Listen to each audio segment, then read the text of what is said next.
फरमाया जो बंदा बीमार हो उसके लिए अल्लाहु अकबर की तस्बीहां पढ़ो और तसव्वुर करो कि वो अपने हाथ से गोश्त तकसीम कर रहा, वो ठीक हो जाएगा। फरमाया जहां घर के अंदर झगड़े हों और जो बंदा मिजाज का सख्त हो, अल्लाहु अकबर की तस्बीहां पढ़ो, पढ़ के कहो कि वो बंदा अपने हाथों से गोश्त तकसीम कर रहा। इस तसव्वुर के साथ पढ़ो, कुछ ही अरसे में, कुछ ही दिनों में इसका नतीजा आंखों के सामने आएगा। अल्लाहु अकबर, अल्लाहु अकबर। ये वो लफ्ज है जो शैतान को, जिन्नात को ऐसे उठा के मिट्टी कर देता है और उसकी हैसियत को खत्म कर देता है और उसकी हैसियत को मिटा देता है। ये वो लफ्ज है और ये वो लफ्ज है और इस लफ्ज की वो ताकत है। अल्लाहु अकबर। एक बंदे की मौत करीब थी, एक दरवेश आए, एक बंदे की मौत करीब थी और एक दरवेश आए। उन्होंने कहा आप साथ बैठें और बैठ के कलमे की तलकीन करें, इसकी आखिरी सांसें हैं। वो कहने लगे मैं बैठा ही था कि ऊंघ आ गई। देखा कि दीवार फटे, फरिश्ते आए, उनके मुंह से, जिस्म से आग निकल रही और आग के हुर्स और खतरनाक चीजें हैं। मैं समझ गया जहन्नमी फरिश्ते हैं, जहन्नमी फरिश्ते हैं और जहन्नमी फरिश्ते हैं और जहन्नमी फरिश्ते इसकी रूह लेने आए हैं और ये जहन्नमी है। ये सोच ही रहा था कि एक दीवार और फटे और उसमें से फरिश्ते आए, खूबसूरत लिबास, खुशबुएं, तहारत, गुलदस्ते, नेमतें, महक। मैं समझ गया जन्नती फरिश्ते हैं। उन्होंने जहन्नमी फरिश्तों को इशारा किया, एक तरफ हो गए। जन्नती फरिश्ता एक आगे बढ़ा, उसने उस मैयत की जबान को पकड़ के नचोड़ा, पेट को सूंघा, पांव को सूंघा, ये तीन चीजें, और इनकार किया कि कुछ नहीं है। अब ये मायूस हो के जाने लगे तो जहन्नमी फरिश्ते आगे बढ़े कि अब हमारा हक है, यानी ये अब जहन्नमी हक है, जन्नती हक नहीं है। लेकिन उनमें से एक फरिश्ता, उनमें से एक फरिश्ता, किन में से, किन में से, उनमें से एक फरिश्ता जो है, उनमें से एक फरिश्ता फिर आगे बढ़ा, आगे बढ़ा और उसने जुबान नचोड़ी और जुबान नचोड़ती कहने लगा अल्लाहु अकबर। दूसरे फरिश्ते ने पूछा क्या हुआ? कहा फलां मुल्क में, फलां जगह पे इसने अल्लाह की एक कुदरत के मजाहिर और मनाजिर देखे थे और इसके मुंह से बेसाख्ता निकल गया था अल्लाहु अकबर, और वो कोई कबूलियत की घड़ी थी। उसी वक्त अल्लाह ने इसकी बख्शिश कर दी थी, लिहाजा इसकी बख्शिश का सामान था। कहा क्या किया? कहा जुबान इसलिए नचोड़ी कि क्या इसकी जुबान में कोई अल्लाह का जिक्र के असरात हैं?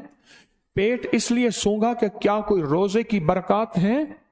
पांव इसलिए सूंघे क्या अल्लाह और खैर की तरफ उठने वाले कदम जो आप हजरात तस्बीह खाने की तरफ चल के आए हैं, क्या इन कदमों की धूल और बरकत है?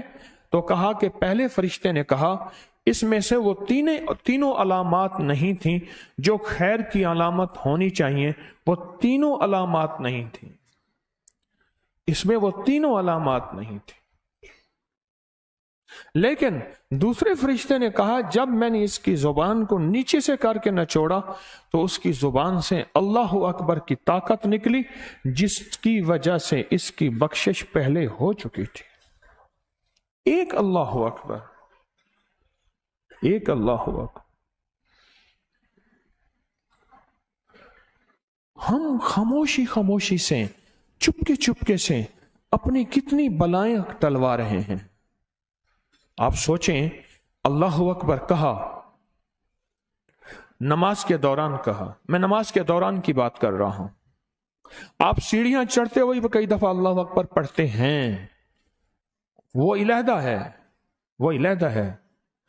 آپ صرف نماز کے دوران کی بات کریں، آپ نماز کے دوران جو اللہ اکبر کہہ رہے ہیں، یہ اللہ اکبر چپکے سے آپ کی کتنی بلائیں ٹلوا رہا، کتنی آفتیں ٹلوا رہا، کتنی مصیبتیں ٹلوا رہا، کتنی ناکامیاں ختم کرا رہا، اور کتنی بلائیں آفتیں خدا نہ خواستہ آ چکی تھیں، یہاں تک فرمایا کہ کھجور کے درختوں سے بھی نیچے اتر آتی ہیں۔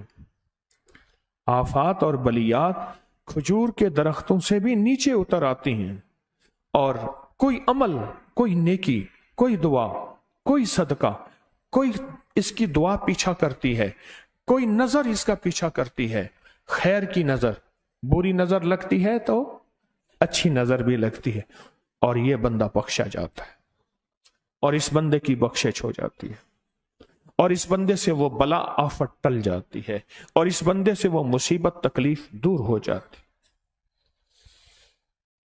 آپ تو چپکے سے اپنی مصیبتیں ٹلوا رہے ہیں، آپ کا یہاں قیام، آپ کے اٹھنے والے تسبیح خانے کی طرف قدم، آپ کے گھر کی کتنی مصیبتیں ٹل چکی ہیں، آفتیں ٹل چکی ہیں، اور کتنی رحمتیں آ چکی ہیں، اور نیکیاں تو ہیں، آپ صرف اللہ اکبر کو دیکھ لیں۔ مثلا آپ کہیں دوسرے شہر، دوسرے ملکوں سے یہاں لوگ حضرات تشریف لائے ہیں، خواتین بھی مرد بھی، آپ یہاں تشریف آئے، اور آپ کو پیچھے سے پریشانی ہوئی، آپ نے کہا ٹھہر جاؤ، میری جیب میں پیسے ہیں، میں 2-4 اونٹ ذبح کر دیتا ہوں، اس کو صدقہ کر دیتا ہوں، خیرات کر دیتا ہوں، پریشانی ٹل جائے گی۔ آپ نے 8-10 اونٹ صدقہ کر دیے، ذبح کر دیے، پوچھا، اس نے کہا اللہ کا فضل ہے، پریشانی ٹل گئی ہے۔